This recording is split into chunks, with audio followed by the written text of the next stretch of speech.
이제 우리 2박 3일 동안 수양관에 올라갈 겁니다. 하남교회 수양관. 근데 더 이상 거기는 이제 수양관 아니에요. 거기는 트레이닝 센터입니다. 제대로 훈련받고 제대로 성장해 보자고요, 여러분. 그래서 오늘 이 예배도 사실 개회 예배라고 적혀 있죠.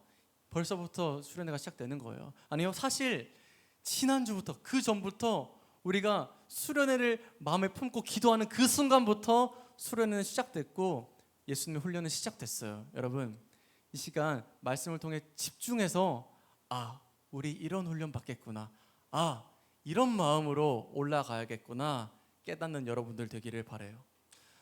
수련회 가지 않는 친구들도 여러분들 각자의 삶의 자리에서 예수님은 반드시 여러분들을 훈련하십니다. 이 말씀을 통해서 그 훈련, 그 트레이닝 기대하며 나아가는 여러분들 되기를 바라요. 우리가 수련회 동안 내내 다루게 될 인물이 바로 베드로라고 하는 인물이에요. 베드로 다 알죠? 베드로, 혹시 베드로 모르는 사람? 없어요. 네, 베드로를 우리 함께 다루면서 살펴볼 텐데요. 왜 베드로냐? 베드로의 삶이야말로 베스트 트레이너이신 예수님께 트레이닝을 받아 정말 위대한 복음의 사람으로, 또 하나님의 나라를 위해 귀하게 쓰임받는 사람으로 거듭난 그런 인생이었기 때문이에요. 이 베드로의 삶을 잘 보잖아요. 그러면 이제 앞으로 우리가 어떤 트레이닝을 예수님께 받게 될까라는 것을 엿볼 수 있고요. 또 어떻게 하면 보다 더 잘 훈련받을 수 있을까라는 방법들도 찾게 될 것입니다. 우리 수련회를 기대하는 마음으로 한번 말씀 속으로 들어가 보도록 하겠습니다. 오늘의 말씀 제목은 훈련은 이미 시작되었다. 훈련은 시작되었다. 경고, 진심이야, 경고. 자, 우리가 베드로에 대해서 다 알고 있어요. 맞죠? 베드로는 뭐 하는 사람이었죠? 목수? 어부예요, 어부. 게네사렛이라고 불리는 그 갈릴리 호수에서 물고기를 잡아다 파는 어부였죠. 하루하루 물고기를 팔아서 이렇게 생계를 유지하는 그런 반복되는 삶을 사는 사람이었습니다. 그런 그에게 있어서 삶의 행복은 무엇이었을까요? 베드로가 가장 행복할 때가 언제일까요? 그렇죠. 물고기를 많이 잡을 때, 많이 잡아서 시장에 팔면 돈을 그날은 많이 버는 거니까. 그럼 반대로 삶의 가장 불행은 어떤 순간일까요? 그렇죠. 물고기가 한 마리도 안 잡혔을 때, 허탕칠 때. 베드로는요, 그런 반복된 삶, 그런 단순한 삶을 살았던 사람이에요. 그러나 그런 그에게도 한 가지 간절하고 깊은 고민이 있었대요. 이런 고민. 과연 나는 언제까지 이런 의미도 없고 소망도 없고 그런 답도 없는 삶을 살게 되는 걸까? 하나님은 과연 물고기나 잡으라고 나를 이 세상에 보내신 걸까? 그런 고민이 있었다는 거예요. 그러나 그 고민은 오래 가지 않고 금방 또 현실에 매몰돼서 사라집니다. 그러던 어느 날 베드로의 삶의 터전에 어떤 분이 찾아오세요. 누구실까요? 예수님이 찾아오세요. 예수님은 베드로에게 대뜸 이렇게 얘기하는 거예요. 나를 너의 배에 태워주지 않겠니? 네. 예수님이 그렇게 물어보시는 이유는 예수님이 사람들에게 이렇게 하나님의 말씀을 가르치려고 하는데 지금 목사님처럼 사람들은 호숫가에 있고 예수님은 베드로의 배에 타서 살짝 떨어져서 이렇게 말씀을 전하시려고 하신 거예요. 그래서 물어봤더니 베드로는 아주 관심 없다는 듯이 그래서요 그럼 이렇게 예수님을 태웠습니다. 예수님은 베드로의 배에 탔는데 정작 배의 주인인 베드로는 관심이 없었죠. 베드로의 관심은 오직 뭐였다고요? 고기를 어떻게 하면 많이 잡을까? 오늘 고기 한 마리도 못 잡았는데 큰일 났다. 이게 유일한 관심이었다고요.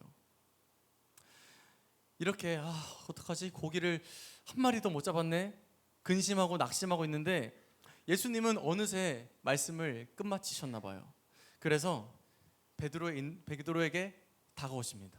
그리고는 이런 말을 하세요. 말씀을 마치시고 시몬에게 이르시되 깊은 데로 가서 그물을 내려 고기를 잡으라. 베드로는 어땠을까요? 마음이 깜짝 놀랐어요. 왜요? 자신이 예수님의 그 말씀 듣지도 않고 어떡하지? 고기 한 마리도 못 잡았는데 어떡하지? 이런 고민을 하고 있었는데요, 예수님이 정확하게 그 고민을 아셨잖아요. 그리고 한번 저기 깊은 곳에 그물 내려보라 라고 하셨잖아요. 베드로는 깜짝 놀랐습니다. 그리고는 이내 예수님 범상치 않은 분이시구나 라는 것을 깨닫게 돼요.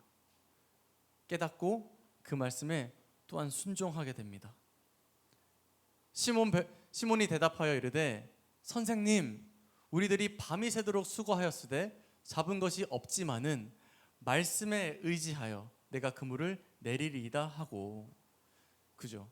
베드로 생각에는 이분이 특별한 능력이 있는 분 같아. 이분 한번 말 들어봐야 될 것 같아. 이렇게 깨달음을 얻었기 때문에 한번 순종해 볼 수 있었던 거예요. 그리고 그 순종의 결과가 어떠했죠? 아주 놀라운 일이 벌어졌습니다. 한번 다 같이 한번 읽어볼게요. 6절과 7절 다 같이 시작. 그렇게 하니 고기를 잡은 것이 심이 많아 그물이 찢어지는지라. 이에 다른 배에 있는 동무들에게 손짓하여 와서 도와달라 하니 그들이 와서 2배의 채움에 잠기게 되었더라. 아멘. 어떤 일이 일어났어요?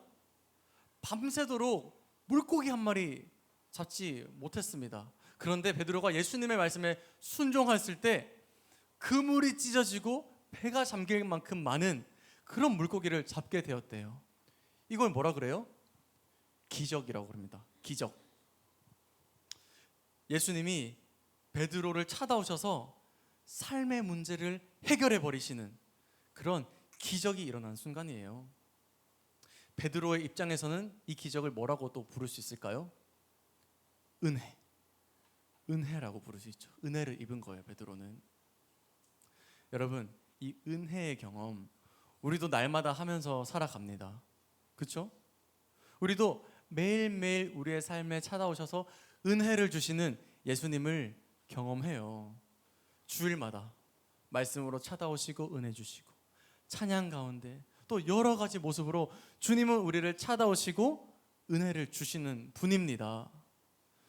때로는 정말로 우리가 고민하던 삶의 문제가 해결되기도 하고요, 관계의 문제가 해결될 때도 있고, 마음의 위로를 주실 때가 있고, 용기를 주실 때가 있고, 또 우리가 간절히 바라던 그것을 주실 때도 있어요. 우리도 예수님 안에서 이렇게 은혜를 경험합니다. 마치 베드로처럼요. 그런데요, 아쉬운 건 우리의 삶은 늘 거기까지예요. 은혜 받고 감동 받고 또 감격하지만 여러분의 삶의 패턴을 한번 분석해 보십시오. 어때요? 혹시 다시 삶의 현장으로 원래의 자리로 돌아가진 않았나요? 한번 생각해 보십시오. 우리가 은혜 받고 나서 우리는 어떻게 행동했지? 많은 경우에 우리는 다시 예전 삶으로 돌아가요. 그 은혜를 잊고, 감사를 잊고, 감격을 잊어버립니다. 또 물고기나 잡는 세상의 것들을 소망으로 삼고 사는 그런 삶을 우리는 살잖아요, 여러분. 우리의 패턴이 그렇다고요. 이것이 과연 그리스도인의 삶일까? 어떻게 생각하세요? 과연 그리스도인의 삶일까, 이게? 과연 늘 주님을 내 삶의 문제 해결자로만 생각하고 주님을 이용하는 그런 모습이 참된 그리스도인의 삶이라고 부를 수 있을까? 라는 것입니다. 여러분 생각해 보십시오. 나는 어땠지? 나는 그 은혜 앞에 어떤 반응을 보였지? 그런데 베드로는요, 우리와는 다르게 좀 특별한 반응을 보입니다. 어떻게 반응을 보였을까요? 다시 자기 삶으로 돌아가지 않고요, 이렇게 말합니다.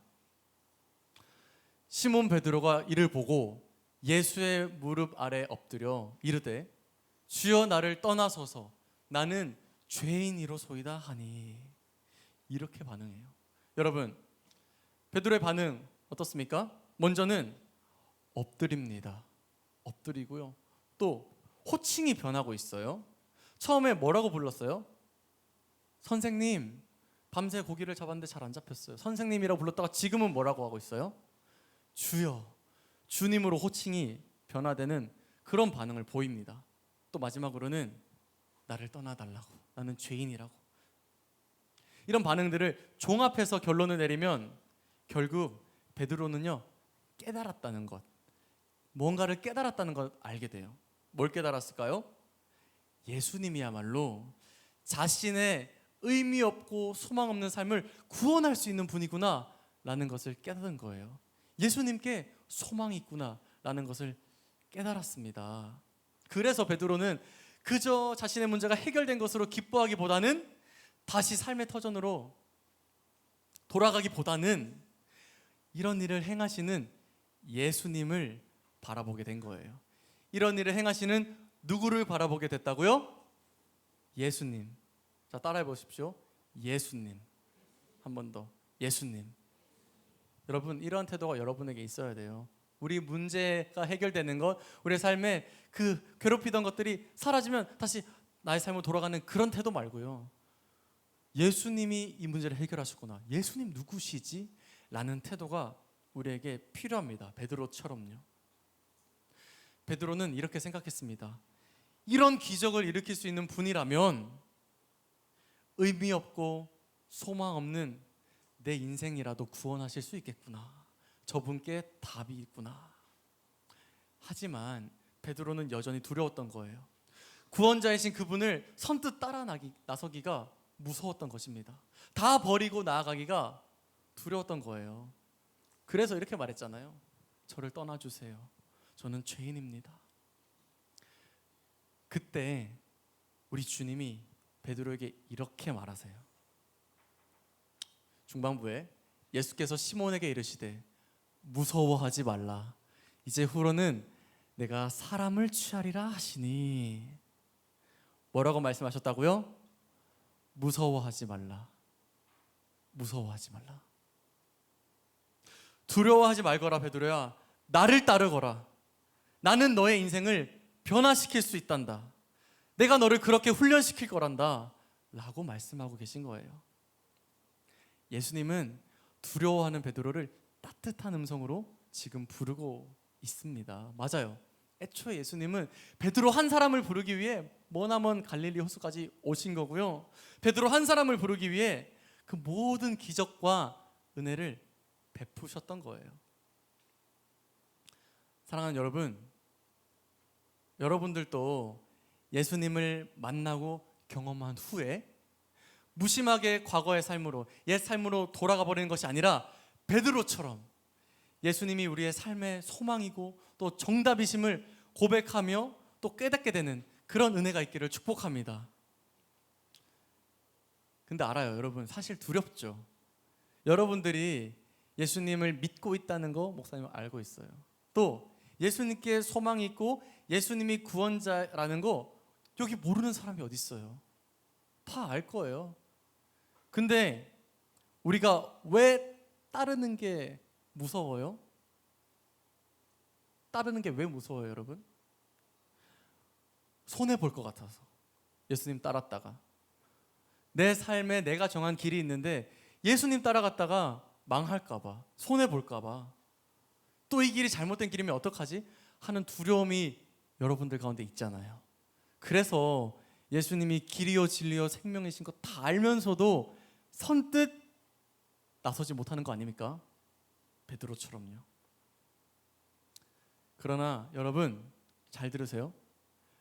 베드로에게 가서 손 내미시며 그에게 두려워하지 말라 했던 주님이 우리에게도 찾아오십니다. 우리가 두려워할 때마다, 예수님 따라가기 주저할 때마다, 그럴 때마다 우리를 찾아오셔서 예수님은 우리에게도 말씀하세요. 두려워하지 말라. 두려워하지 말라. 내가 함께 하잖니. 내가 베스트 트레이너가 되어서 너를 반드시 세울 거란다. 무서워하지 마라. 예수님은 그런 음성을 주세요, 여러분. 따뜻한 음성으로 함께 가자고. 이제는 다시 저 과거에 의미 없는 소망 없는 삶으로 돌아가지 말자고요. 복음으로 승리하는 너를 내가 만들겠다라고요. 예수님이 그렇게 말씀하고 계신다는 사실입니다. 사랑하는 여러분, 두려우세요? 예수님 따르는 게? 무서우세요? 더욱 예수님을 보십시오. 마음으로 더욱 예수님을 바라보세요. 주님은 그 두려움을 모두 끌어안고 괜찮다, 내가 너를 훈련시킬 거야, 내가 너를 세울 거야 말씀하시는 분이십니다. 그 예수님이 또 한 번의 부르심을 여러분에게 허락하는데요, 또 한 번의 그 사랑의 초대를 여러분에게 베풀고 계신데요, 그것이 바로 오늘 시작된 이 수련회입니다. 이 수련회는요, 여러분, 2024년 중등부 여름 수련회는요, 해마다 열리는 그런 수련회가 아니에요. 그렇게 생각하고 있다면 그런 생각을 버리시길 바라요. 의미를 부여하십시오. 인생의 갈림길에서 주님을 따르기를 주저하고 있는 우리를 부르시는 주님의 손길임을 깨달으시길 바라요. 이 수련회가요. 여러분, 이제 어떤 선택하실 거예요? 여러분은 수련회를 앞두고 이제 향수 수련관 올라갈 건데요, 여러분 어떤 선택, 어떤 마음의 결단을 하실 건가요? 거기까지 가서도 이전의 삶으로 돌아갈 거예요?